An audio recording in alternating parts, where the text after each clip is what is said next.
Hello everyone. मेरा नाम शुभम सिंह है और मैं बायोलॉजी एजुकेटर हूँ।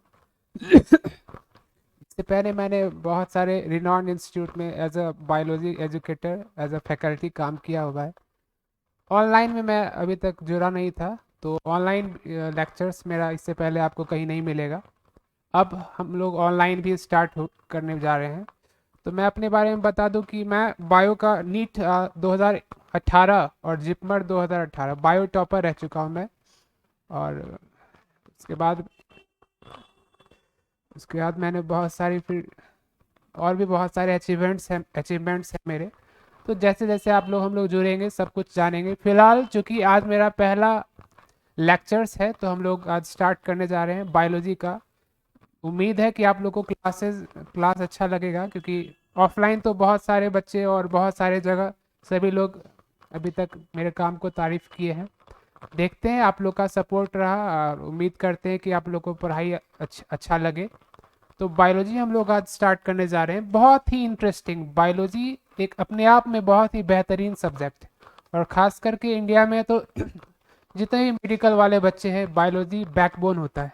हम सब जानते हैं कि नीट एक जो इंडिया का टॉप एग्ज़ाम है, आपका नीट हो गया, यूपीएससी हो गया, जेई हो गया, जो टॉप मोस्ट एग्ज़ाम्स हैं, तो उसमें से नीट एक एग्ज़ाम है। और नीट एग्ज़ाम का बैकबोन माना जाता है बायोलॉजी, क्योंकि सबको पता है ये सब कि 50% क्वेश्चंस आपके जो आते हैं नीट के एग्ज़ाम में, कहाँ से? बायोलॉजी से। आपका अभी नीट का जो करंट ट्रेंड चल रहा है, 200 क्वेश्चंस रहते हैं उसमें आपका, जिसमें कि 100 बायो में, 50 केमिस्ट्री में और 50 आपका फिजिक्स में। तो मेरे व्यक्तिगत अनुभव से आप लोग को बहुत फ़ायदा मिलेगा। बहुत सारे मेरे स्टूडेंट्स जो अभी गवर्नमेंट मेडिकल कॉलेज में हैं, मेरे पढ़ाए हुए बच्चे, बहुत लोगों को मैंने सपोर्ट किया है, बहुत बच्चे को सपोर्ट किया है। और 200 क्वेश्चन बायो में, मान के चलिए कि जो भी टॉपिक हम करेंगे, आपका जो भी टॉपिक करेंगे, ओपन गारंटेड है ये बात कि जो हमारा नोट्स है, नोट्स से बाहर आपका क्वेश्चन नहीं जाएगा। ठीक है, तो हम लोग स्टार्ट करते हैं। ज़्यादा टाइम वेस्ट नहीं करते हुए हम लोग टॉपिक पे आते हैं। जो आज हम लोग का पहला टॉपिक स्टार्ट करेंगे,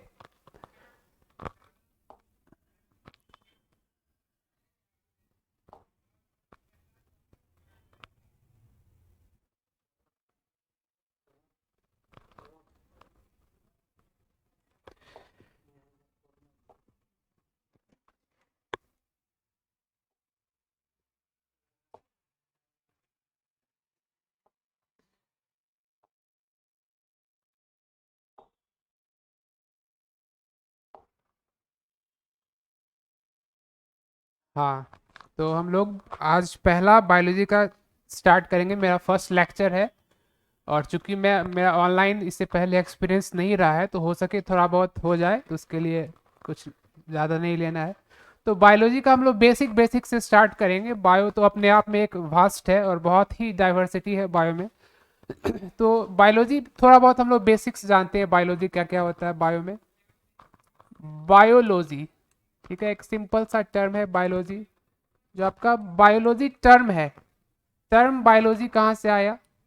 जो बायोलॉजी टर्म जो साइंटिस्ट दिए थे उनका नाम है लेमार्क। Lamarck and ट्राइवेरानस। कहाँ से ये शब्द आया बायोलॉजी? सबसे पहले जो बायोलॉजी टर्म देने वाले साइंटिस्ट थे उनका नाम है लेमार्क एंड ट्राइवेरानस। ये दो फेमस साइंटिस्ट थे अपने समय के, जो कि सबसे पहले, very first time, he propose the term biology.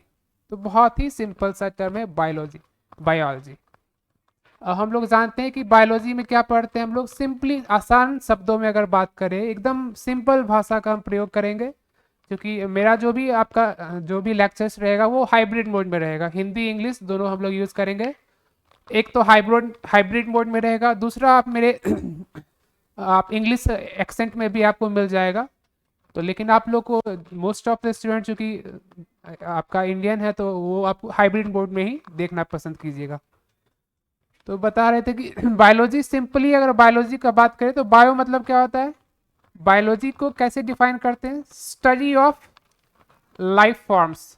किसको बोलते हैं biology? Study of life forms को हम लोग बोलते हैं बायोलॉजी या बायोलॉजी। यानी बायोलॉजी में हम लोग किस चीज का स्टडी करते हैं, लाइफ के बारे में पढ़ते हैं, लाइफ फॉर्म्स के बारे में पढ़ते हैं।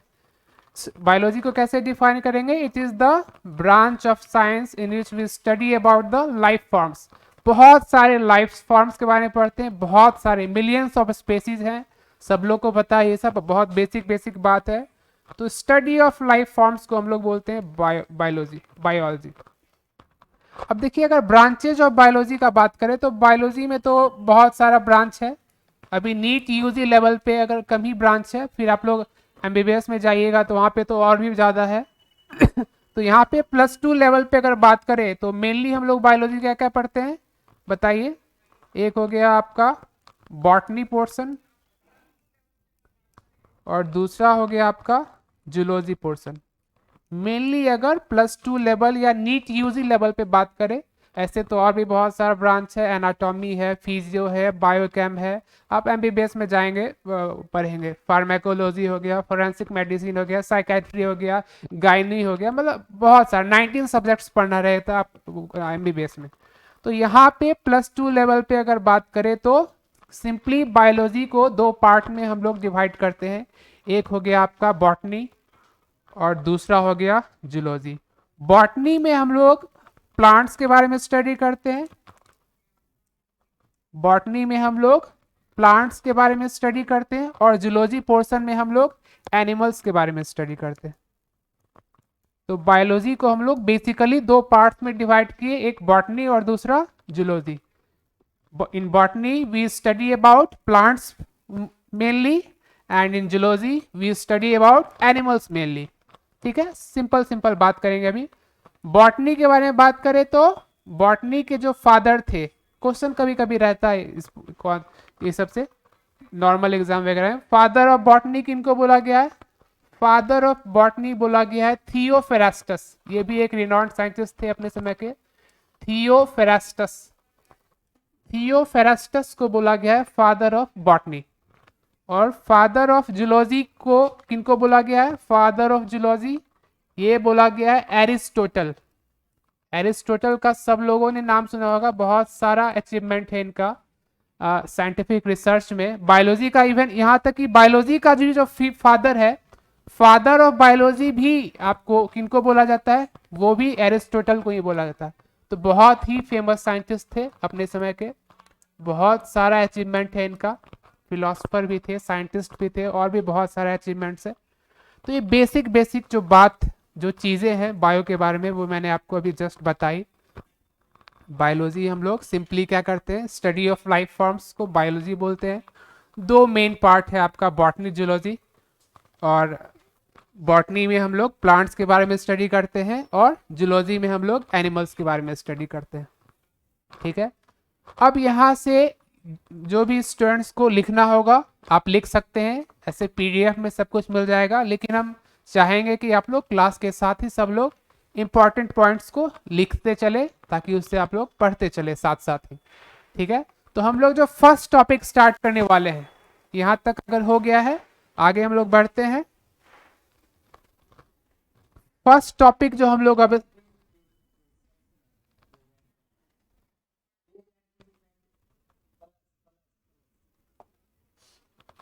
तो अब यहां से हम लोग जो फर्स्ट टॉपिक बायो का स्टार्ट करेंगे, उस टॉपिक का नाम है आपका सेल बायो। बहुत ही फेमस टॉपिक है ये भी अपने आप में, सेल बायो या सेल बायोलॉजी बोल सकते हैं। बेसिक टॉपिक है और बहुत ही मजेदार टॉपिक है, और यकीन मानिए कि हमसे पढ़ने के बाद आप इसमें आपको बहुत ही अच्छा कॉन्फिडेंस फील करेगा। बायोलॉजी जो लोग अभी तक नहीं भी पढ़े होंगे, अगर जो लोग एकदम स्टार्ट भी किए होंगे, उन लोग को भी समझ में आएगा और बहुत ही अच्छे से समझ में आएगा। अपने आप में आपको कॉन्फिडेंस आ जाएगा इस टॉपिक को पढ़ने के बाद, क्योंकि ये जानते हैं कि हर सब्जेक्ट का कोई ना कोई बेसिक टॉपिक होता है। जैसे फिजिक्स पढ़ना है तो जब तक आप वेक्टर नहीं पढ़ेंगे तो आपको फिजिक्स नहीं समझ में आएगा। केमिस्ट्री है तो सम बेसिक वगैरह हो गया। उसी तरह से बायोलॉजी का मेरे अकॉर्डिंग ये वाला जो टॉपिक है आपका सेल बायो, ये बहुत ही बेसिक टॉपिक है, और हर टॉपिक में इसका यूज आएगा। जो 12th वाला पोर्शन भी है आपका जेनेटिक्स वगैरह, सारे टॉपिक्स में इसका आपको यूज आएगा। टेक टीम, टेक टीम थोड़ा सा शांत तो हम लोग स्टार्ट करते हैं बेसिक से एकदम। सेल बायो टर्म है हमारा सेल। क्या होता है सेल? सब लोग नाम सुने होंगे, लोग 7th से ही सब लोग समझते हैं सेल सेल सेल, बहुत बार आया होगा सेल। क्या होता है सेल? इसको सिंपली अगर आसान शब्दों में बात करें तो सेल को हम लोग डिफाइन करते हैं, इट इज द फंडामेंटल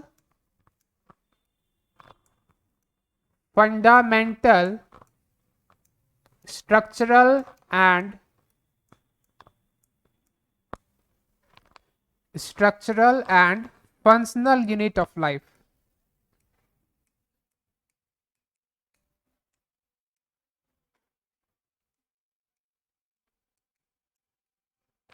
कैसे डिफाइन करते हैं सेल को? सेल को हम लोग सिंपल लैंग्वेज में डिफाइन करते हैं कि it is the fundamental structural and functional unit of life. देखिए यहाँ पे दो टर्म है, एक है स्ट्रक्चरल और दूसरा है फंक्शनल। क्या है सेल? किसी भी ऑर्गेनिज्म का ये काफी बेसिक स्ट्रक्चर होता है। कोई भी ऑर्गेनिज्म है, बहुत सारे स्पेसीज है, बहुत सारे ऑर्गेनिज्म है, तो किसी भी ऑर्गेनिज्म का जो बेसिक स्ट्रक्चर होगा उसको क्या बोलते हैं? सेल। तो सेल को हम लोग डिफाइन करते हैं, it is the fundamental structural and functional unit of life. दो टर्म है यहाँ पे देखिए, स्ट्रक्चरल और दूसरा है फंक्शनल। स्ट्रक्चरल कहने का मतलब कोई भी ऑर्गेनिज्म है कोई भी ऑर्गेनिज्म का जो बेसिक स्ट्रक्चर होता है वो सेल होता है। इसी सेल से इंटायर ऑर्गेनिज्म का फॉर्मेशन होता है। जैसे समझेंगे इसको, जैसे सेल हो गया ये आपका, सेल सबसे सिंपल स्ट्रक्चर है, बहुत सारे सेल्स आपस में कंबाइन करते हैं तब जाके किसका फॉर्मेशन होता है? टिश्यू का फॉर्मेशन होता है। और बहुत सारा टिश्यू आपस में कंबाइन किया तो किसका फॉर्मेशन होगा? ऑर्गेन का फॉर्मेशन होता है। बहुत सारा ऑर्गेन मिला तो ऑर्गेन सिस्टम बनाया, और बहुत सारा सिस्टम बना तो इंटायर ऑर्गेनिज्म का फॉर्मेशन होता है। यानी इस इंटायर ऑर्गेनिज्म का फॉर्मेशन किससे हुआ? सेल से हुआ। यानी इस पूरे ऑर्गेनिज्म का फॉर्मेशन हमारा सेल से होता है। इसीलिए क्या है? स्ट्रक्चरल पार्ट, स्ट्रक्चरल यूनिट है लाइफ का। दूसरा हम बोल रहे हैं ये क्या है? फंक्शनल भी है, ये है फंक्शनल। फंक्शनल का मतलब क्या होता है? देखिए जितने भी लिविंग ऑर्गेनिज्म है वो, उन सारे लिविंग ऑर्गेनिज्म में बहुत सारे मेटाबॉलिक एक्टिविटीज होते हैं।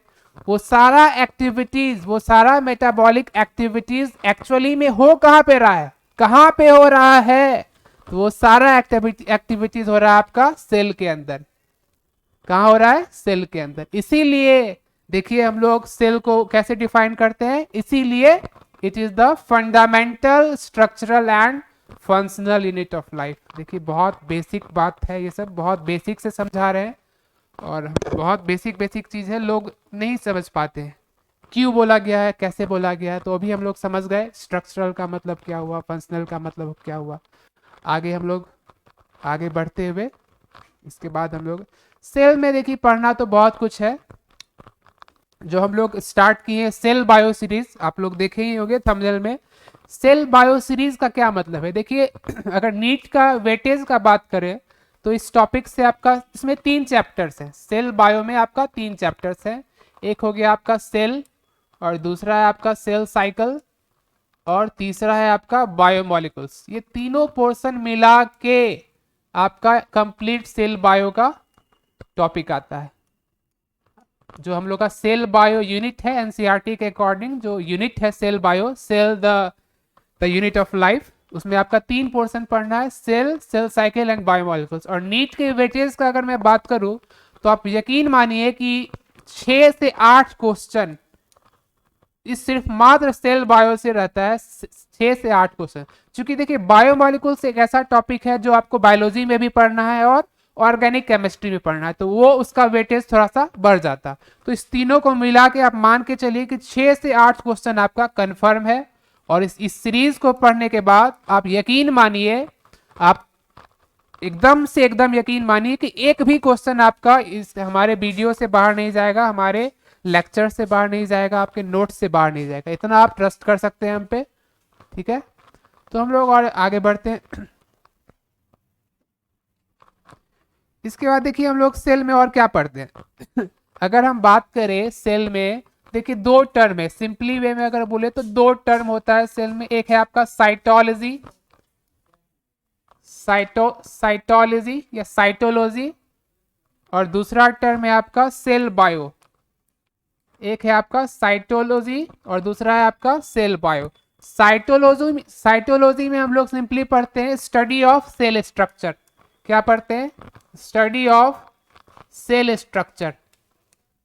साइटोलॉजी में हम लोग पढ़ते हैं स्टडी ऑफ सेल स्ट्रक्चर, जबकि सेल बायो में हमारा सब कुछ आ जाता है, cell structure, function and division. Cell bio में हमारा सब कुछ आ जाता है। साइटोलॉजी में हम लोग सिंपली पढ़ते हैं it is the study of cell structure, that is called cytology. And what is cell bio?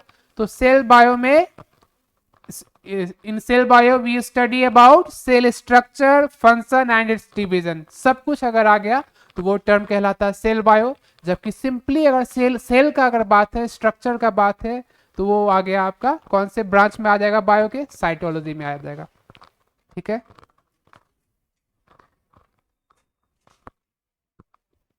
अब आगे अगर आगे हम लोग बढ़ते हैं तो आगे जो हम लोग का टॉपिक है सेल में, वो है आपका सेल के बारे में बेसिक चीज समझ गए। उसके बाद हम लोग चलते हैं डिस्कवरी के बारे में। हम लोग बहुत लोग जानते ही होंगे, ये सब 7-8 से ही पढ़ते आ रहे हैं। सेल सेल सेल 7 में है, 9th में है। डिस्कवरी ऑफ सेल,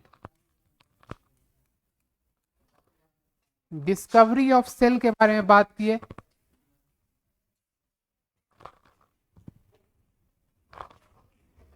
हमारे टेक टीम जरा सा थोड़ा सा डिस्टरबेंस कभी कभी काउज कर देते हैं, खैर कोई बात नहीं।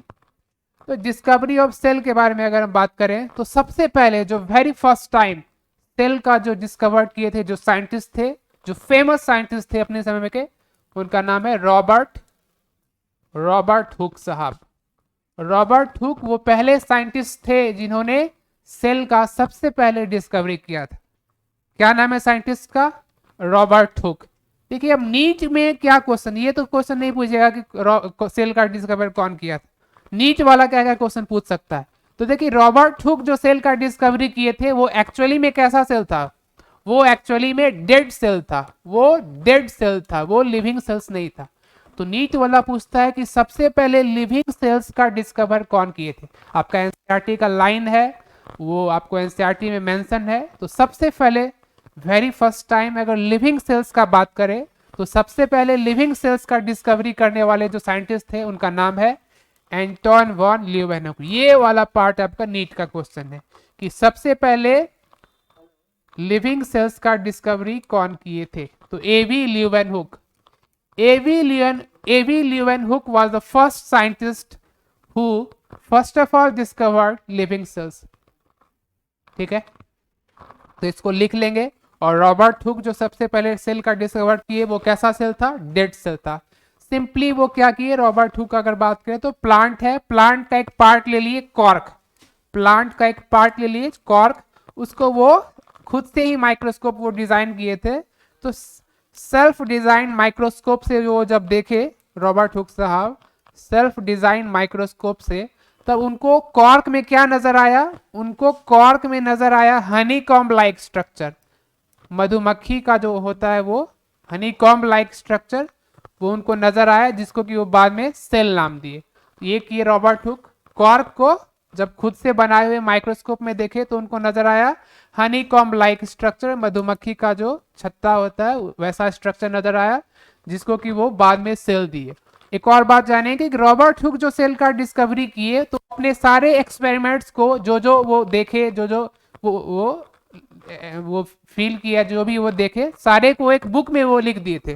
तो उस बुक के नाम से क्वेश्चन आता है कि कौन सा बुक वो लिखे थे जिसमें वो बताए थे अपने एक्सपेरिमेंट्स के बारे में कि वो कैसे कैसे सेल का डिस्कवर किए। तो उस बुक का नाम है, देखिए क्या नाम है उस बुक का? नाम है माइक्रोग्राफिया। ये क्वेश्चन आता है नीट में कि रॉबर्ट हुक जो सेल का डिस्कवर किए थे, तो वो कौन से बुक में अपने डिस्कवरी को के बारे में बताए थे। तो उस बुक का क्या नाम है? माइक्रोग्राफिया। वो बुक का नाम है जो Micrographia is a book written by Robert hook.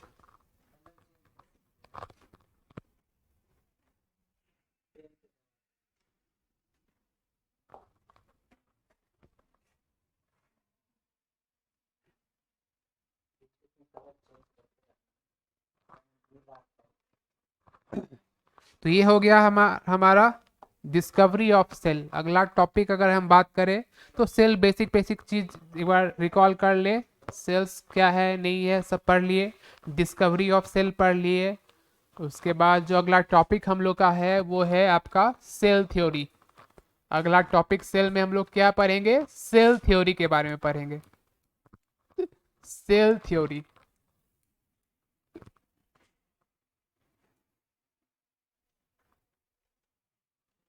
देखिए सेल थ्योरी से हम लोग क्या समझते हैं। सेल थ्योरी टर्म जो है आपका वो दो साइंटिस्ट मिलके दिए थे। एक का नाम था स्लेडिन और दूसरे साइंटिस्ट का नाम था स्वान। स्लेडिन एंड स्वान ये दो साइंटिस्ट थे जिन्होंने मिलके सेल थ्योरी टर्म दिया था। सबसे पहला क्वेश्चन तो नीट में ये आ सकता है, name the scientist who propose the term cell theory. तो cell theory term was given by Schleiden and Schwann. ये दो वेरी फेमस साइंटिस्ट थे अपने समय। सेल्डिन के बारे में अगर बात करें तो ये सेल्डिन जो है वो आपको जर्मनी के बॉटनिस्ट थे।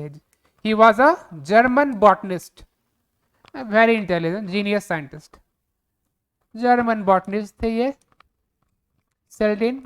और स्वान के बारे में बात करें तो ये आपका ब्रिटिशर्स थे, ये ब्रिटिश के जूलॉजिस्ट थे।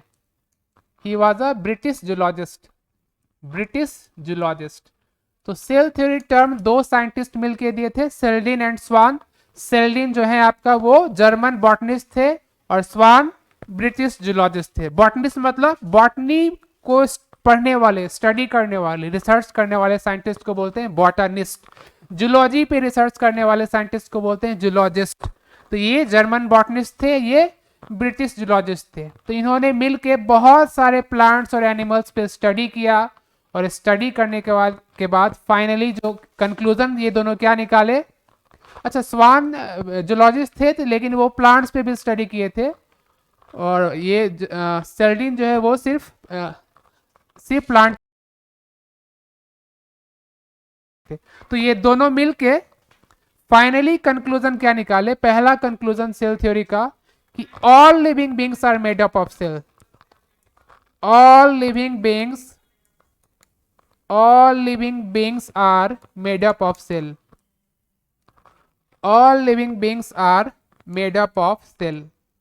सेल थ्योरी का पहला कंक्लूजन क्या है कि all living beings are made up of cell. NEET में जो क्वेश्चन रहता है वही बताएंगे, आलतू फालतू चीज देखिए नहीं बताना है।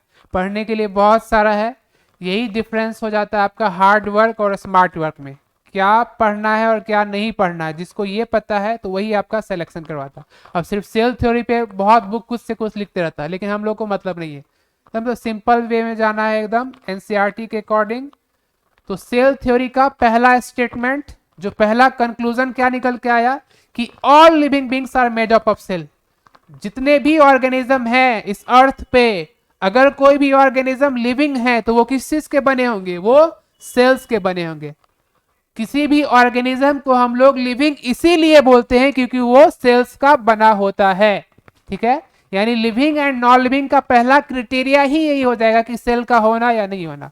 तो first conclusion of cell theory क्या है कि all living beings are made up of cell. दोनों साइंटिस्ट दिए सेल्डिन एंड स्वान, बहुत सारे प्लांट्स और एनिमल्स पे स्टडी करने के बाद। लेकिन देखिए ये दोनों साइंटिस्ट ये नहीं बता पाए कि न्यू सेल्स का फॉर्मेशन कैसे होता है, सेल्स नए सेल्स कैसे बनते हैं, सेल्स का ओरिजिन कैसे होता है, ये सब कुछ नहीं बता पाए। ठीक है, फिर एक और साइंटिस्ट आए जिनका नाम है रुडोल्फ विर्चो। क्या नाम है, रुडोल्फ विर्चो। फिर एक साइंटिस्ट आए रुडोल्फ विर्चो। इन्होंने क्या बताया, ये एक्सप्लेन किए कि new cells arises from pre existing cell. यानी जिस चीज के बारे में ये नहीं बता पाए सेल्डिन एंड स्वान कि न्यू सेल्स का फॉर्मेशन कैसे होता है नहीं होता है, तो उसके बारे में ये एक्सप्लेन किए कि न्यू सेल्स जो है वो new sales arises from pre-existing cells. New cells arises from pre-existing cell. मतलब नए सेल्स का फॉर्मेशन पुराने सेल से होता है, प्री एग्जिस्टेड सेल से होता है, ठीक है, जिसको कि वो अपने लैंग्वेज में एक टर्म दे दिए, ओमनी सेलुला ई सेलुला, ओमनी सेलुला, ओमनी सेलुला ई सेलुला, ओमनी सेलुला ई सेलुला, वो एक टर्म दे दिए ओमनी सेलुला ई सेलुला, जिसका मतलब होता है new cells arises from pre existing cell. मतलब नए सेल्स का फॉर्मेशन पुराने वाले सेल्स से होता है, पुराना सेल्स ही है, वो डिवाइड करेगा तो नया बनाएगा, फिर उसमें डिवीजन होगा तो फिर नया बनेगा, ठीक है। इसी ओमनी सेलुला ई सेलुला को, इसका एक और नाम है, देखिए कभी कभी क्वेश्चन आता है, इसी को बोलते हैं cell lineage theory. Omnis cellula E cellula is also called cell lineage theory. Cell lineage theory पूछा जाए क्या है cell lineage theory, what is cell lineage theory, तो omnis cellula E cellula is also called cell lineage theory given by Rudolf Virchow, ठीक है। तो उम्मीद करते हैं आप लोग को सेल थ्योरी समझ में आया होगा। तो फाइनली जो है हमारा सेल थ्योरी में दो बात हम लोग समझे सेल थ्योरी से, कि फाइनली हम लोग सेल थ्योरी से क्या क्या समझे। Cell theory is finally understood as, cell theory is finally understood as, finally understood as, cell theory से हम लोग क्या क्या चीज समझे फाइनली, जी जो हम लोग के काम का चीज है, जो एग्जाम में जहां से क्वेश्चन आएगा। पहला तो वही कि all living beings are made up of cell, all living beings are made up of cell, all living beings are made up of cell, all living beings are made up of cell। और दूसरा बात जो हम लोग समझे cell theory में, new cells arises from pre existing cell, new cells arises from, new cells arises from pre existing cell. ये दो स्टेटमेंट है, दो बात है जिसको ध्यान में रखना है। और इसी पोर्शन से अगर सेल थ्योरी से क्वेश्चन आएगा तो यहीं से आएगा, new cells arises from pre existing cell. जिन लोगों को लिखना है वो लिख सकते हैं कि cell theory is finally understood as दो बात, पहला first all living beings are made up of cell, living है सेल होगा, दूसरा new cells arises from pre existing cell, जिसको बोलते हैं ओमनी सेलुला ई सेलुला, ओमनी सेलुला ई सेलुला या cell lineage theory, CLT, cell lineage theory. तो ये था हमारा सेल थ्योरी। थोड़ा सा रिकैप कर देंगे, कौन दिए थे सेल थ्योरी, सेल्डिन एंड स्वान, एक बॉटनिस्ट थे, दूसरे फिजियोलॉजिस्ट थे, दोनों मिलके दिए, दोनों मिलके बहुत सारे प्लांट्स एनिमल्स पे स्टडी किए और फाइनली एक्सप्लेन किए कि all living beings are made up of cell. दूसरा फिर एक और साइंटिस्ट था रुडोल्फ विर्चॉफ, जो बताए कि new cells arises from pre existing cell, मतलब भैया नए सेल्स का फॉर्मेशन वो प्री एग्जिस्टेड सेल से होता है, पुराने वाले सेल से। तो हम लोग और आगे बढ़ते हैं, चूंकि टॉपिक बहुत ही बड़ा है और चूंकि मेरा आज फर्स्ट लेक्चर है बायोलॉजी का, तो आप लोग उम्मीद करेंगे जो भी 25 वाले भी जो बच्चे होंगे नीट 25, वो भी अगर यहाँ से देखना स्टार्ट कर दे तो सेल बायो जो भी पोर्शन मेरा होते जाएगा आपको उसमें हेल्प मिलेगा। 26 27 को तो पूरा बायोलॉजी हम कर देंगे, लेकिन 25 में जो भी पोर्शन हम कवर करते हैं आप उस पर देखिए, यूट्यूब पे आप आराम से सर्च कर सकते हैं। एक तो ये जो आपका ऑफिशियल ये चैनल है यहाँ पे, दूसरा मेरा भैया मेरा भी अपना चैनल है शुभम सिंह ऑफिशियल पे, वहाँ पे भी आपको बायोलॉजी का पूरा लेक्चर मिल जाएगा। शुभम सिंह ऑफिशियल मेरा नाम है, यहाँ पे भी आपको बायोलॉजी का मेरा पूरा लेक्चर मिल जाएगा। दूसरा आपका जो अपना प्लेटफॉर्म है, जो मेरा पेड कोर्स मिलेगा वो आपका ये ओरिजिनल प्लेटफॉर्म पे मिलेगा, साक एकेडमी। हम लोग बहुत सारे लोग मिलके एक ही बहुत ही ज़बरदस्त एक नया रिवॉल्यूशन स्टार्ट किए हैं अपने आप में। ये एक देखिए बहुत लोग इस पे मेहनत कर रहे हैं और एक न्यू रिवॉल्यूशन है, सब लोग बहुत लोग आए गए, और ये टेक प्लेटफॉर्म पे तो आप जान ही रहे हैं कि बहुत लोग पहले भी आए चले गए, आए चले गए, यही होता है यार। शुरू शुरू में बहुत लोग आएंगे जाएंगे, बाइजूस आए, अन अकेडमी आए, वेदांतु आए, बहुत सारे आए, लेकिन लास्ट कौन लास्ट करता है? Who takes it to the last that matters. बहुत आएंगे बहुत जाएंगे, लेकिन लास्ट तक कौन रहता है यार। तो हम लोग देखिए, हम लोग लास्ट तक रहने वालों में से हम लोग, ये नहीं कि आए चले गए। आप लोग स्टूडेंट के लिए ही बनाया गया ये प्लेटफॉर्म है, आप लोग के बेनिफिट पे हम लोग काम करेंगे और जी जान लगा के काम करेंगे। बायोलॉजी में आप मेरे बारे में पता कर सकते हैं, टॉप इंस्टीट्यूट नाम ले लो ना यार आप उंगली पे।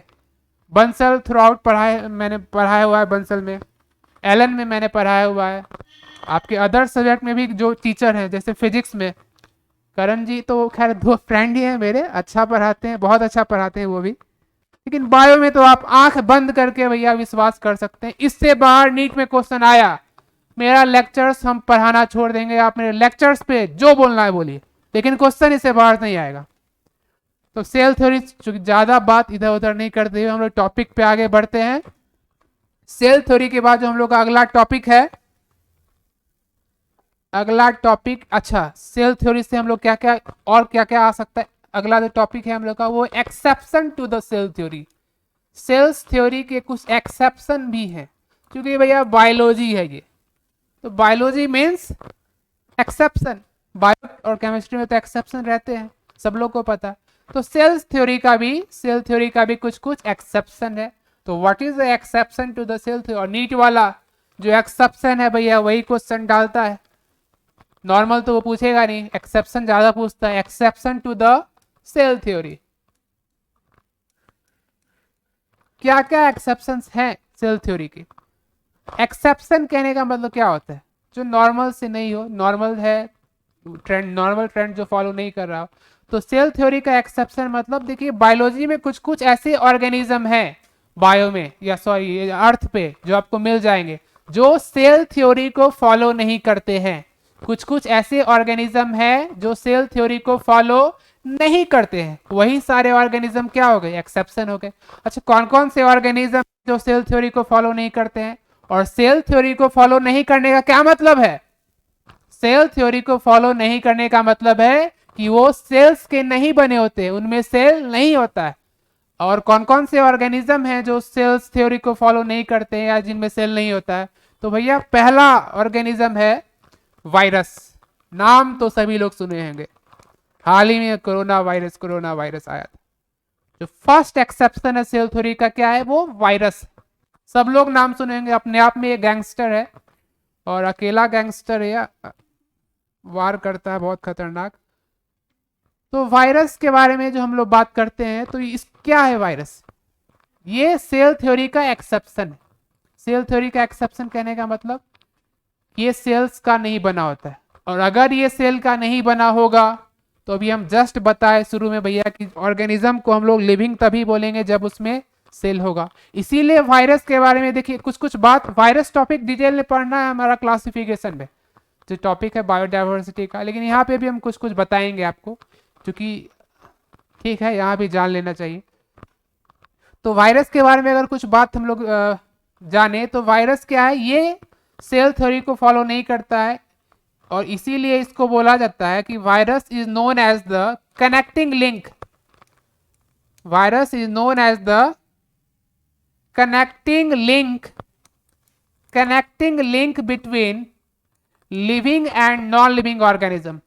Virus is known as the connecting link between living and non-living organism. Living and non-living organism. Living and non-living organism. जो फर्स्ट बात, जैसे ही दिमाग में टर्म वायरस आया तो पहला क्वेश्चन, देखिए इंटायर ये क्वेश्चन है, बहुत ही फेमस क्वेश्चन है, हर एग्जाम का क्वेश्चन है, यूपीएससी बीपीएससी वगैरह में भी आ जाता है कि कौन सा ऐसा ऑर्गेनिज्म है जिसको बोला जाता है कि जो कनेक्टिंग लिंक है लिविंग एंड नॉन लिविंग का, यानी जो दोनों के बीच का हो, जिसमें दोनों प्रॉपर्टीज हो, जिसमें लिविंग प्रॉपर्टीज भी हो और नॉन लिविंग प्रॉपर्टीज भी हो। तो ऐसा ऑर्गेनिज्म कौन है, वायरस। और मेरे भाषा में बात करें तो according to me he is a gangster of the biological scenario. Biology का ये गैंगस्टर है अकॉर्डिंग टू मी, ठीक है। और वायरस के बारे में हम लोग जो पहला चीज जाने वो क्या है कि virus is known as the connecting link. ये कनेक्टिंग लिंक है आपका लिविंग एंड नॉन लिविंग का। देखिए क्यों, अब अगला सवाल, क्यों बोला जाता है कि ये कनेक्टिंग लिंक है? Why virus is known as the connecting link between living and non living? Because viruses have both properties, इसमें दोनों प्रॉपर्टीज भी होता है, लिविंग प्रॉपर्टीज भी है एंड नॉन लिविंग प्रॉपर्टीज भी है। ठीक है, तो एक एक करके पढ़ते हैं कि वायरसेस में कौन से ऐसे प्रॉपर्टीज हैं जो लिविंग है और कौन से ऐसे प्रॉपर्टीज हैं जो नॉन लिविंग है। तो सबसे पहले अगर बात करें लिविंग प्रॉपर्टीज का, लिविंग प्रॉपर्टीज इन वायरस कौन कौन से हैं? वायरस को बोला जाता है connecting link between living and non living organism, because viruses have both properties, living and non living properties.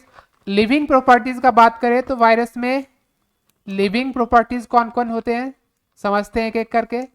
Living properties of virus, take them, living properties of virus. तो first देखिए, वायरस में सेल तो नहीं होता है, क्लियर ये बात, सेल का नहीं होना, सेल थ्योरी का ये एक्सेप्शन है, यानी सेल का ये बना नहीं होता है, तो सेल का नहीं होना ये तो नॉन लिविंग प्रॉपर्टीज हो गया। ठीक है, सेल नहीं है मतलब नॉन लिविंग है, वो आपका नॉन लिविंग प्रॉपर्टीज में आ जाएगा। लेकिन लिविंग प्रॉपर्टीज में अगर बात करें तो वायरस में ऑब्वियसली सेल नहीं होता है, सेल नहीं है इसके पास, लेकिन वायरस बना हुआ रहता है जेनेटिक मटेरियल का। Virus is made up of genetic material, virus is made up of genetic material. और जेनेटिक मटेरियल मतलब कौन कौन से जेनेटिक मटेरियल वायरसेस में प्रेजेंट होते हैं? तो वायरस में प्रेजेंट होते हैं DNA, RNA and protein. DNA, RNA and protein. देखिए डीएनए, आरएनए एंड प्रोटीन, इसको कलेक्टिवली अगर एक टर्म बोला जाए, तीनों को मिला दे तो बोलते हैं न्यूक्लियो प्रोटीन। तीनों को अगर मिला दे तो एक टर्म बोला जाएगा nucleo protein, DNA, RNA and protein. तो वायरस ऑब्वियसली सेल का नहीं बना होता है, लेकिन इसमें जेनेटिक मटेरियल प्रेजेंट होता है जिसकी वजह से ये अपना लिविंग प्रॉपर्टीज शो करता है। यानी अब देखिए एक बात है डीएनए, आरएनए एंड प्रोटीन, एक खास बात यहाँ पे आपको जानना है कि वायरसेस में, एक सिंगल वायरस में डीएनए और आरएनए दोनों नहीं हो सकता। या तो वायरस बना रहेगा डीएनए एंड प्रोटीन का, या तो वायरस बना रहेगा आरएनए एंड प्रोटीन का, यानी एक सिंगल वायरस में दोनों नहीं हो सकता। नीट का क्वेश्चन है ये, एक्सेप्शन, एकमात्र ऐसा वायरस है जिसमें डीएनए और आरएनए दोनों प्रेजेंट होता है। और ये एम्स का क्वेश्चन है, एम्स के एग्जाम में ये आया था कि which of the following viruses contains both DNA and RNA. तो उस वायरस का नाम क्या है? What is the name of that virus? तो उस वायरस का नाम है ल्यूको वायरस। ये एकमात्र ऐसा वायरस है, ल्यूको वायरस। लिख लेंगे, लिखने वाला जो भी पॉइंट है वो लिख लेंगे सब लोग। एकमात्र ऐसा वायरस है जिसमें डीएनए और आरएनए दोनों प्रेजेंट होता है, that is leuco virus. Normally viruses में या तो डीएनए एंड प्रोटीन होगा या आरएनए एंड प्रोटीन होगा। अ सिंगल ल्यूको वायरस है बोथ डीएनए एंड आरएनए। अब देखिए डीएनए है, डीएनए का क्या काम होता है? हम लोग सबको पता है कि we all are the extension of DNA.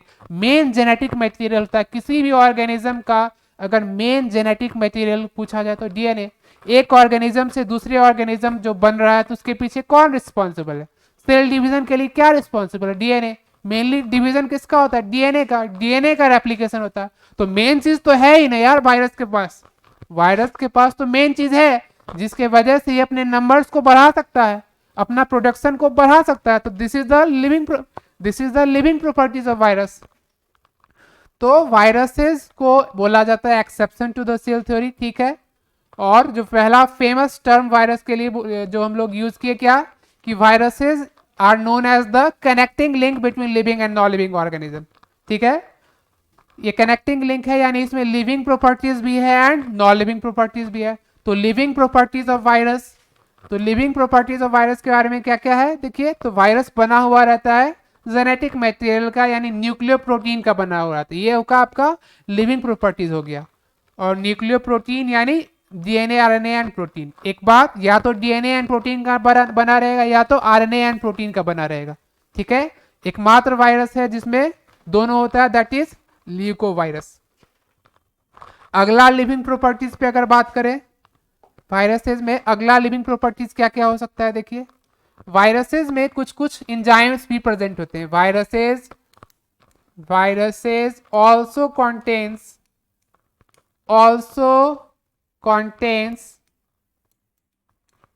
contains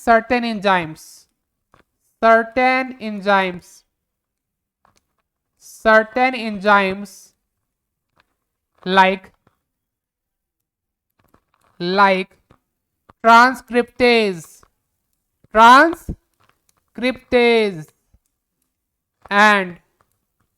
and neuraminidase.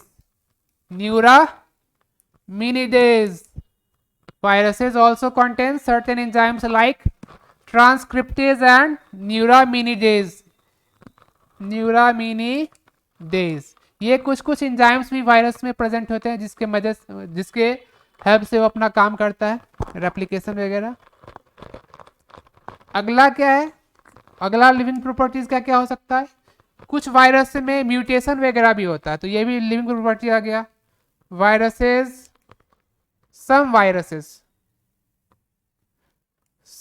viruses also shows mutation. तो ये सब आपका लिविंग प्रॉपर्टीज हो गया, ठीक है। तो वायरस का लिविंग प्रॉपर्टीज में अगर बात करें क्या क्या, viruses contains genetic material that is nucleoprotein. Viruses contain certain enzymes like transcriptase and neuraminidase, and some viruses also shows the phenomena mutation. Mutation हम लोग पढ़ेंगे जेनेटिक्स में आगे। डीएनए का अल्टर हो जाना, sudden change in genetics DNA sequence. तो आगे हम लोग बात करते हैं नॉन लिविंग प्रॉपर्टीज के बारे में। आगे बात करते हैं non living properties of virus के बारे में।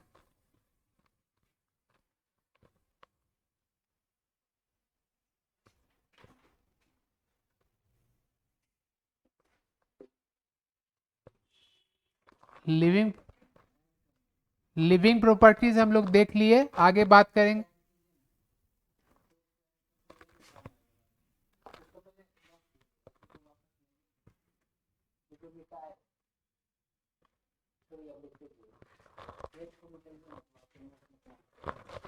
आगे बात करेंगे non living properties of virus. Non living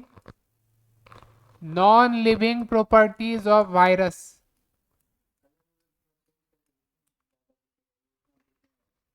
non living properties of virus.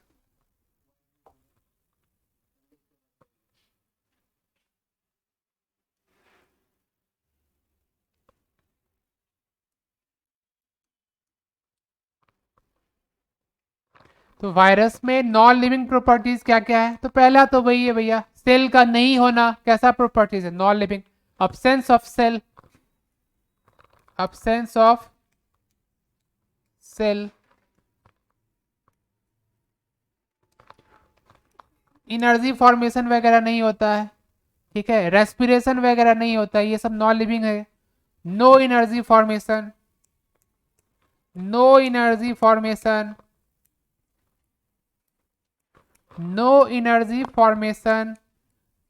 Respiration, metabolism, ये सब नहीं होता। तो ये सब क्या है? नॉन लिविंग प्रॉपर्टीज है। तो ये हो गया वायरस का लिविंग एंड नॉन लिविंग। चूंकि वायरस में दोनों प्रॉपर्टीज होते हैं, लिविंग प्रॉपर्टीज भी होते हैं एंड नॉन लिविंग प्रॉपर्टीज भी होते हैं, इसीलिए वायरस को बोला जाता है कि they are known as the connecting link between living and non living organism, ठीक है। और क्या क्या बोलते हैं वायरस को? देखिए, एक तो ये हो गया। और अगर एडवांस लेवल पे बात करें तो वायरस को के बारे में बोला जाता है कि viruses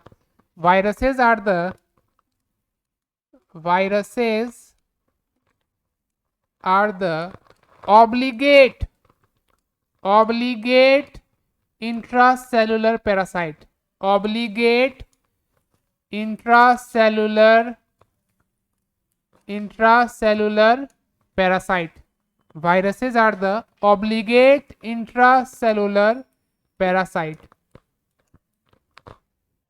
क्या बोलते हैं वायरस को? कि ये ऑब्लिगेट पैरासाइट। इंट्रासेलुलर मतलब सेल के अंदर करेगा काम। ऑब्लिगेट का मतलब क्या होता है? ये कंप्लीट पैरासाइट नहीं है, ये पार्शियल पैरासाइट है। क्यों बोलते हैं इसको ऑब्लिगेट? देखिए, जब तक वायरस इन्वायरमेंट में फ्रीली मूव कर रहा है, फ्रीली घूम रहा है, तो जब वो इनएक्टिव है। वायरस अगर इन्वायरमेंट में है तो वो इनएक्टिव है, और inactive viruses is called, inactive virus के लिए एक टर्म बोला गया है, inactive viruses, inactive virus is called, inactive virus को बोलते हैं वायरियन, वायरियन। जब तक वायरस इन्वायरमेंट में फ्रीली मूव कर रहा है, फ्रीली है, तो वो इनएक्टिव रहता है, and inactive viruses are called virion. क्या बोलते हैं इनएक्टिव वायरस को? वायरियन। इसीलिए ये कंप्लीट पैरासाइट नहीं, ऑब्लिगेट है, मतलब पार्शियल है। तो वायरस के बारे में एक चीज जाने की, they are the connecting link between living and non living organism, reason बताए। दूसरा, viruses are the obligate intracellular parasite, they are the obligate intracellular parasite. ठीक है, तो हम लोग टॉपिक स्टार्ट किए थे exception to the cell theory, जिसमें कि पहला एक्सेप्शन था, ये बताए थे कि कुछ ऑर्गेनिज्म है जो सेल थ्योरी को फॉलो नहीं करते। वो पहला ऑर्गेनिज्म था वायरस। कुछ कुछ और ऑर्गेनिज्म है जिसको सब वायरल पार्टिकल बोलते हैं, जैसे हो गया वायरोवाइट्स हो गया, वायरोस्वाइट्स हो गया, वायरोस्वाइट्स हो गया, प्रायन हो गया। ये सारे भी ऑर्गेनिज्म हैं जो सेल थ्योरी को फॉलो नहीं करते, और इन तीनों ऑर्गेनिज्म को बोलते हैं सब वायरल पार्टिकल, सब वायरल पार्टिकल। डिटेल में पढ़ेंगे सबके बारे में, आपका क्लासिफिकेशन टॉपिक में पढ़ेंगे हम लोग सारे ऑर्गेनिज्म के बारे में डिटेल में, सब वायरल पार्टिकल्स।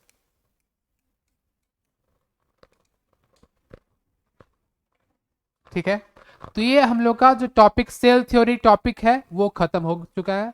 हम लोग आगे बढ़ते हैं अगला टॉपिक पे। हम लोग चैप्टर स्टार्ट किए थे सेल, सेल बायो, और हम लोग बहुत सारा चीज जाने।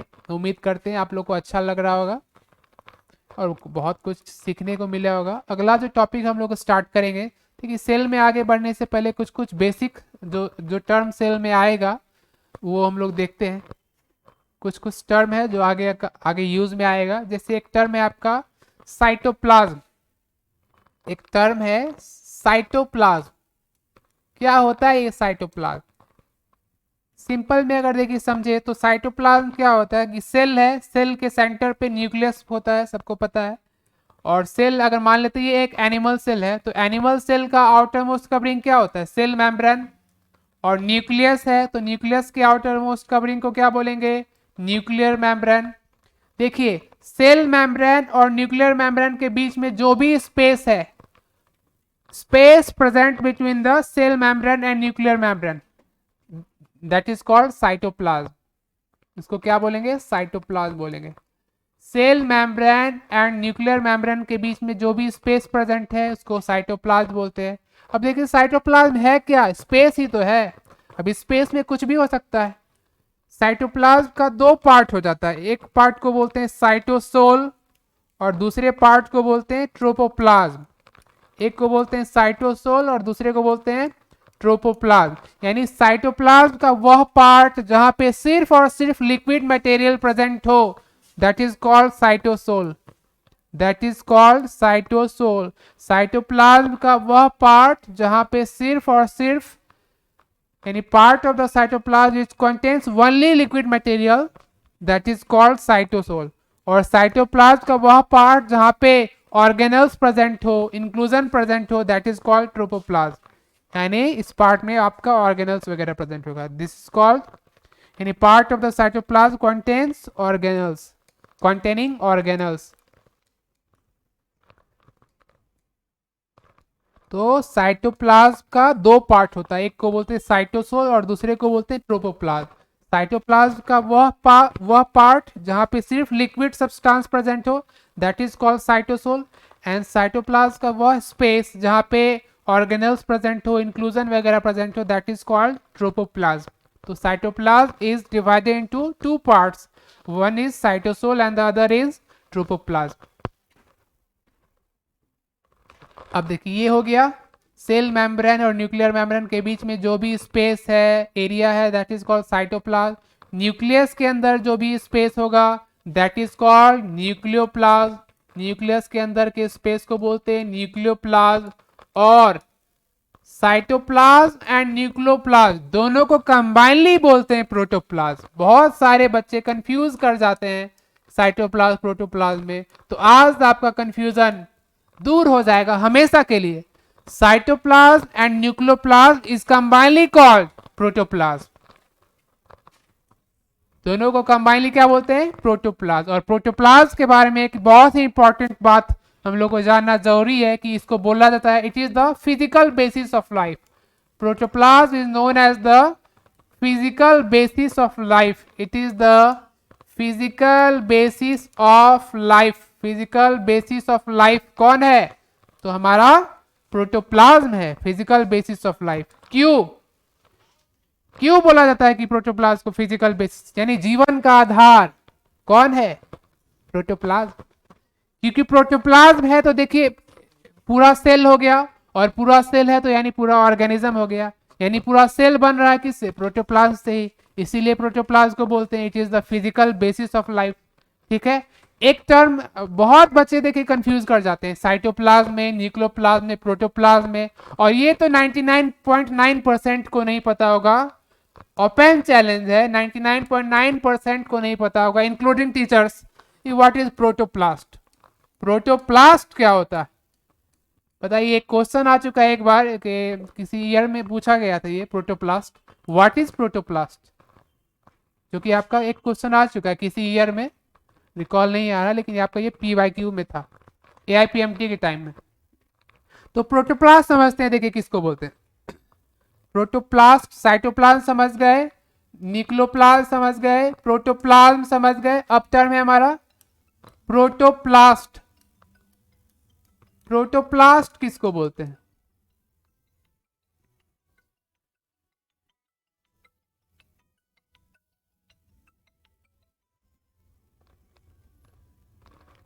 देखिए एक सेल है, सेल में से आप सेल वॉल को माइनस कर दीजिए, सेल में से आप सेल वॉल को माइनस कर दीजिए, रिमेनिंग जो भी स्ट्रक्चर्स बचेंगे दैट इज कॉल्ड प्रोटोप्लास्ट।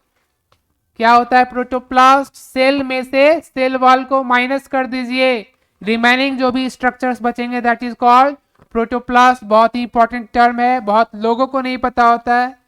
आप लोग सब ध्यान रखिए, इंपॉर्टेंट पॉइंट्स को लिखते चले जाएंगे। अगला टॉपिक जो हम लोग है हमारा, आगे बढ़ते हैं हम लोग। टॉपिक है हमारा cell organelles and inclusion. Cell organelles and cell inclusion. Cell organelles and cell inclusion. देखिए सेल है, सेल में दो ही तो कंपोनेंट है यार। सेल में है क्या? दो कंपोनेंट है, एक है हमारा ऑर्गेनल्स और दूसरा है हमारा इंक्लूजन। सेल का मेनली दो कंपोनेंट है, ऑर्गेनल्स एंड इंक्लूजन। तो सेल ऑर्गेनल्स क्या होता है पहले बात करेंगे हम लोग सेल ऑर्गेनल्स का। तो सेल ऑर्गेनल्स को हम लोग डिफाइन करते हैं, they are permanent, they are permanent, metabolically active,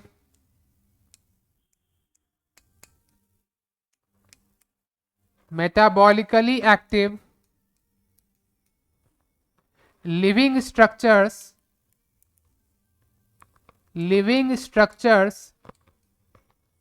present in the cytoplasm, present in the cytoplasm। कैसे डिफाइन करेंगे सेल ऑर्गेनल्स को? तो सेल ऑर्गेनल्स को क्या होता है, व्हाट इज सेल ऑर्गेनल्स? तो it is the permanent metabolically active living structures present in the cytoplasm. यानी सेल के अंदर वैसा सेल ऑर्गेनल्स क्या है कि सेल के अंदर वैसा कंपोनेंट जो लिविंग हो, सेल के अंदर जो लिविंग कंपोनेंट हो, जो सेल का सारे फंक्शन को परफॉर्म करता हो, उसी को क्या बोलते हैं? Cell organelles. यानी सेल बताए कि cell is the functional unit of life, यानी सारा फंक्शन सेल में होता है। तो कौन करता है फंक्शन? कोई होगा ना फंक्शन करने के लिए। तो सेल के अंदर वैसा लिविंग कंपोनेंट जो सेल के सारे फंक्शन को परफॉर्म करे, वैसे ही कंपोनेंट को क्या बोलते हैं? Cell organelles. तो they are the permanent metabolically active living structures present in the cytoplasm. इसको क्या बोलेंगे हम लोग? सेल ऑर्गेनल्स बोलेंगे।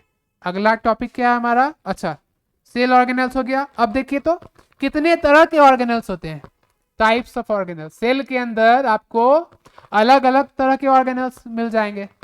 और अभी जो पॉइंट बता रहे हैं आप लिख के चलिए, ये क्वेश्चन यहां से रहता है, टाइप्स ऑफ ऑर्गेनल्स। किस बेसिस पे ये टाइप्स है?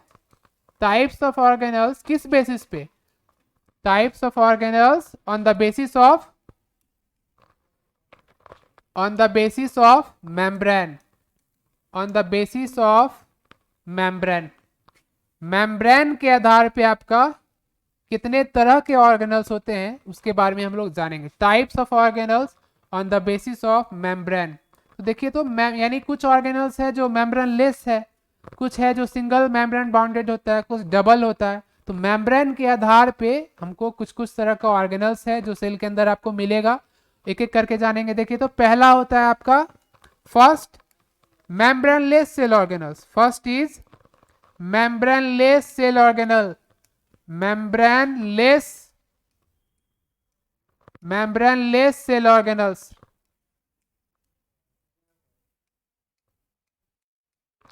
मेम्ब्रेनलेस सेल ऑर्गेनल्स मतलब वैसे ऑर्गेनल्स जो मेम्ब्रेन से बाउंडेड नहीं होते। तो मेम्ब्रेनलेस सेल ऑर्गेनल्स का क्या क्या एग्जांपल हो जाएगा? एक है आपका राइबोसोम, दूसरा है सेंट्रियोल्स, और तीसरा है न्यूक्लियोलस। न्यूक्लियोलस, ध्यान से देखिए, न्यूक्लियस नहीं है, ये न्यूक्लियोलस है। यानी कौन कौन से ऑर्गेनल्स है जो मेम्ब्रेनलेस होते हैं? तो 3 मेम्ब्रेनलेस है, यानी मेम्ब्रेनलेस का 3 एग्जांपल हो जाएगा। एक है आपका राइबोसोम, दूसरा है सेंट्रियोल्स, तीसरा है न्यूक्लियोलस। एक एक करके डिटेल में पढ़ेंगे सभी ऑर्गेनल्स के बारे में। दूसरा टाइप का ऑर्गेनल्स आपको मिल जाएगा सिंगल मेम्ब्रेन बाउंडेड, यानी वैसे ऑर्गेनल्स जो एक मेम्ब्रेन से बाउंडेड हो, सिंगल मेम्ब्रेन से बाउंडेड हो।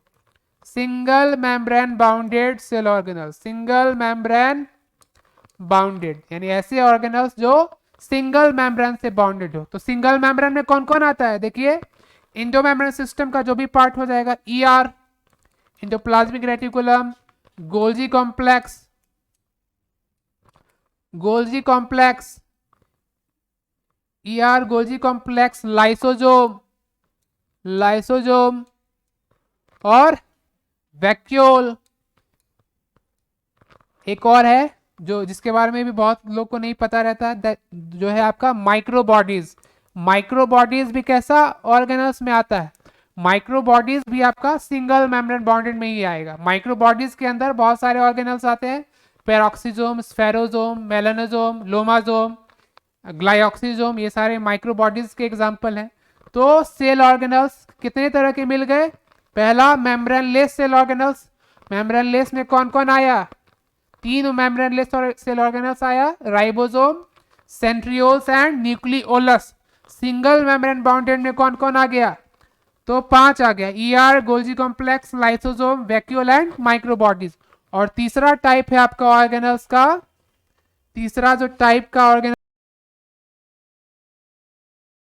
डबल मेम्ब्रेन बाउंडेड, यानी कौन कौन सा ऑर्गेनल्स है जो डबल मेम्ब्रेन बाउंडेड होते हैं, दो दो लेयर उसमें प्रेजेंट होते हैं। Double membrane bounded cell organelles, double membrane bounded cell organelles. तो बहुत ही इंपॉर्टेंट है ये पार्ट। डबल मेम्ब्रेन बाउंडेड में कौन कौन आता है? फेमस एग्जांपल है आपका माइटोकॉन्ड्रिया। सब लोग नाम सुने होंगे माइटोकॉन्ड्रिया का बचपन से ही। Mitochondria is the powerhouse of the cell, सब लोग बताते हैं। माइटोकॉन्ड्रिया और क्लोरोप्लास्ट, क्लोरोप्लास्ट ये भी डबल मेम्ब्रेन होता है। और तीसरा न्यूक्लियस, न्यूक्लियस भी हमारा कैसा सेल ऑर्गेनल्स है? वो भी डबल मेम्ब्रेन बाउंडेड। तो सेल ऑर्गेनल्स का फाइनली हम लोग को 3 तरह का मिला organelles. Cell organelles is of 3 types on the basis of membrane. Number 1 is membraneless cell organelles, number 2 is single membrane bounded, number 3 is double membrane bounded. सारा हो गया, एग्जाम्पल लिखा हुआ है, लिख लेंगे, पढ़ेंगे अच्छे से, जो भी आपका नोट्स बनाते चलेंगे साथ साथ। ठीक है, तो हमारा सेल ऑर्गेनेल्स टॉपिक इसी के साथ खत्म हुआ। आगे हम लोग बढ़ते हैं इसी के साथ।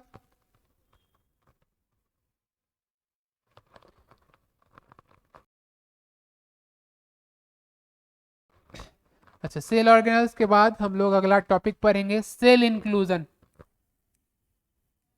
सेल इंक्लूजन, सेल के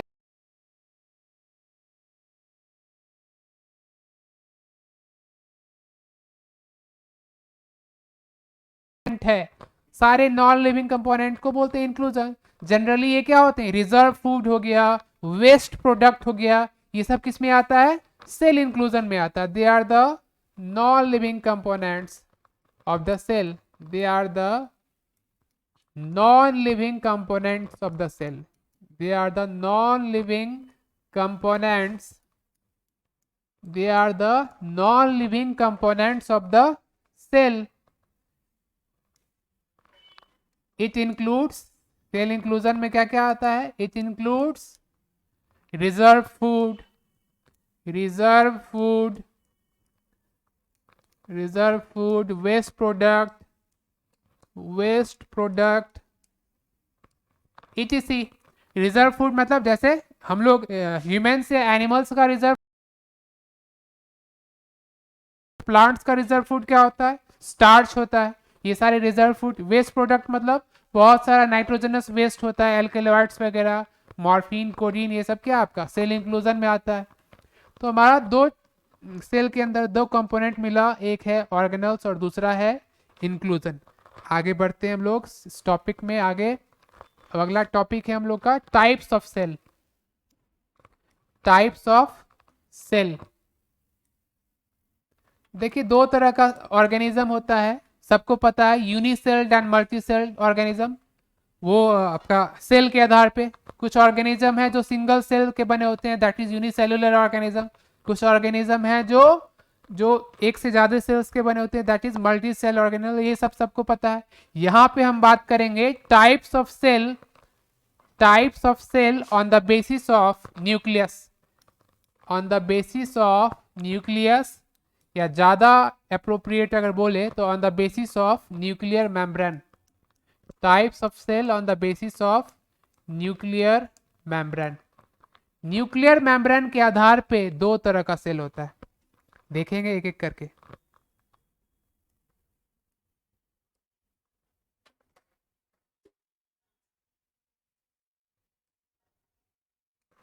न्यूक्लियर मेम्ब्रेन के आधार पे दो तरह का सेल होता है।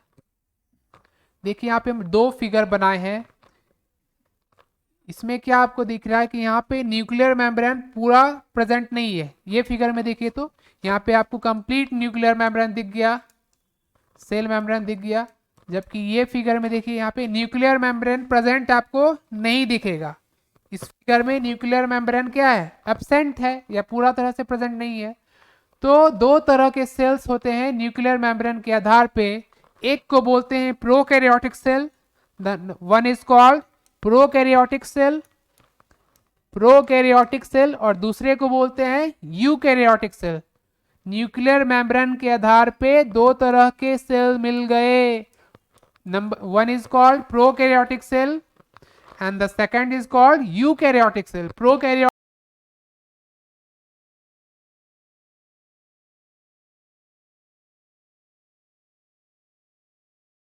न्यूक्लियस न्यूक्लियर मेम्ब्रेन से सराउंडेड नहीं हो, ऐसे सेल्स को बोलेंगे प्रोकैरियोटिक सेल्स।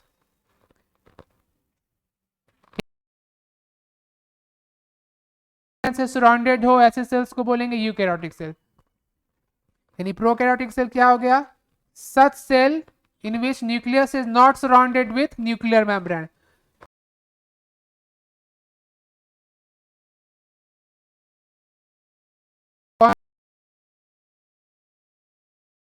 तो ये प्रोकैरियोट्स क्या हो गया, बहुत ही प्रिमिटिव टाइप ऑर्गेनिज्म होता है, छोटा छोटा ऑर्गेनिज्म होता है।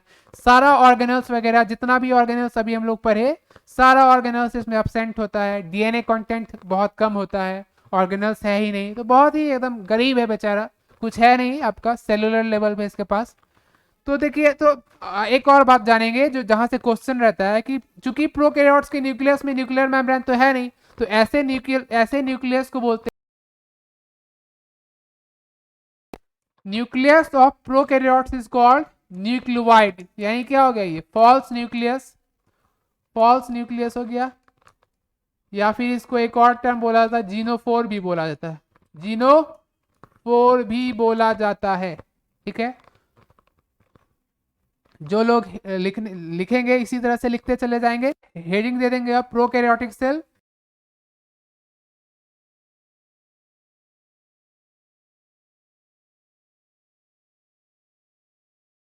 DNA content is very low.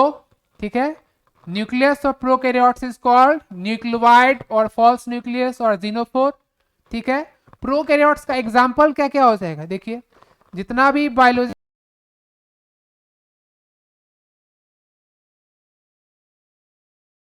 Protista, 5 kingdom पढ़ते हैं हम लोग।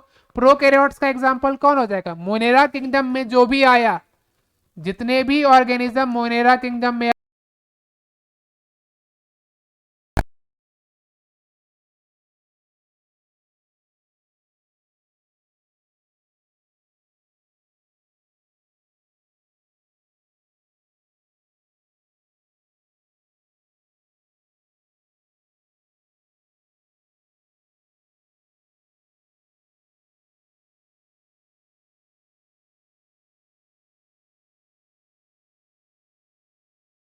और यूकैरियोट्स का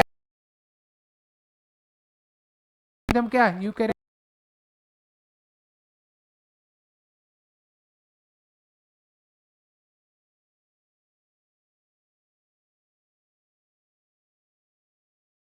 राइबोसोम।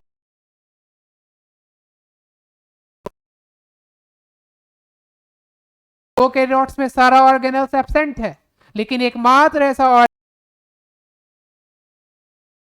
Eukaryote type ribosome.